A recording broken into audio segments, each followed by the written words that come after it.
Maka jemaah melakukan Allah Subhanahu Wa Taala, maksiat kita yang membuat Allah akan berikan azab, dan itu menunjukkan datangnya cemburu Allah adalah ketika kita mengkonsumsi, mencari rezeki dengan cara yang haram. Dari mana kita tahu? Tadi Nabi menyebutkan kalau zina dan riba telah merajalela.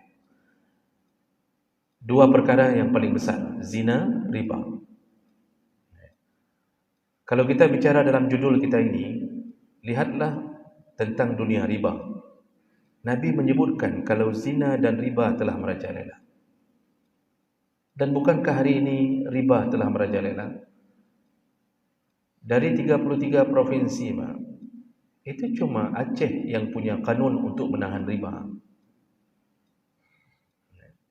Yang lain mana?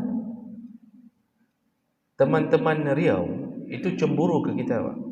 Bisa membuat kanun yang bisa membuat terjungkalnya bank-bank konvensional. Padang cemburu ke kita, Pak. Yang bisa membuat suatu undang-undang untuk mengusir riba dari tanah Aceh. Dan ini tentu diusahakan oleh para pasukan di bawah bendera syaitan untuk mengupayakan agar riba ini kembali. Oleh para pebisnis-pebisnis yang tidak cukup persen kalau berhubungan dengan bank-bank syariah, mereka akan mengusahakan agar kembalinya konvensional sehingga mendapatkan persen yang banyak.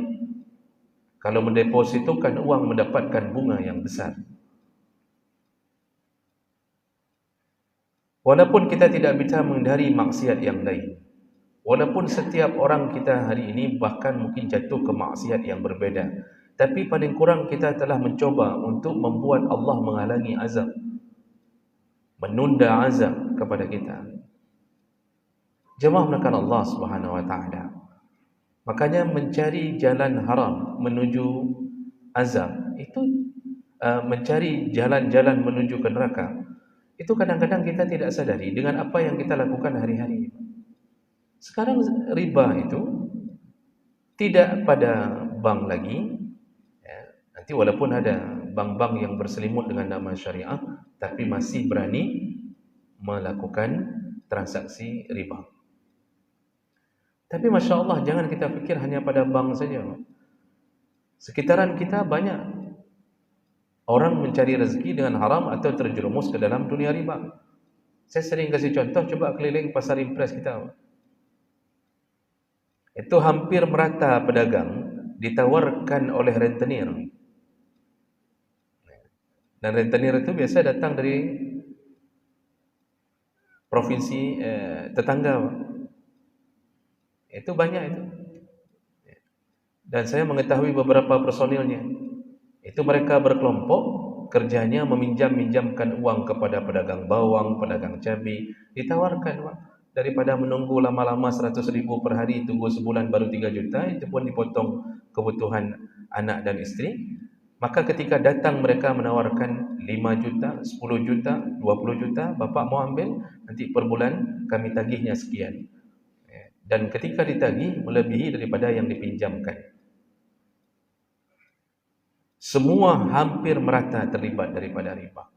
Bawa pulang uang itu, hidupkan anak dan istri, biaya pendidikan, masukkan anak ke pesantren, lalu berharap anak jadi ulama.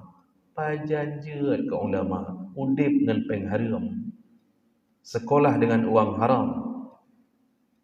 Padahal jualan saja dia hidup sebesar tapak kakinya, duduk sebesar punggungnya, pantatnya kalau bahasa kita apa. Itu saja dia hidup kumpul uang dengan keberkahan, insya-Allah dia bisa buat apapun dengan ridha Allah. Ini tidak, karena nafsu. Nafsu. Baru jualan setahun nafsunya ingin beli mobil. Dia dah demam jualan setahun pergi beli mobil.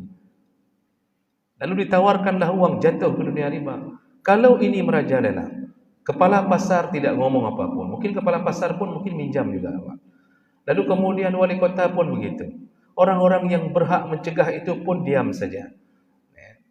Lembaga-lembaga yang berhak mengatasi amar ma'ruf nahi mungkar di kota kita pun tidak ada yang bergerak. Tidak ada fatwa, tidak ada apa-apa yang haram.